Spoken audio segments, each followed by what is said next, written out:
జీవుడు మానవుడిగా జన్మించటానికి మొత్తము 84 లక్షల జన్మలు ఎత్తవలసి ఉంటుంది అని చెప్పి మనకి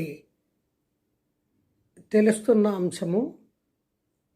అయితే 84 లక్షల జన్మలు ఎత్తాక మానవ జన్మ అనేటువంటిది లభించటం వల్ల ఉత్తమోత్తమమైనది మానవ జన్మ అంటారు.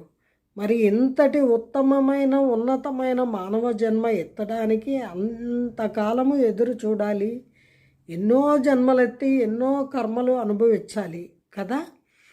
మరి ఇంతటి అమూల్యమైన మానవ జన్మని ఎంతో చక్కగా జీవించాలి అనేటువంటి స్పృహతో జీవించే మానవులు ఎందరున్నారు ఆత్మ పరిశీలన చేసుకుంటే ఎవరికి వారికి అర్థమైపోతుంది.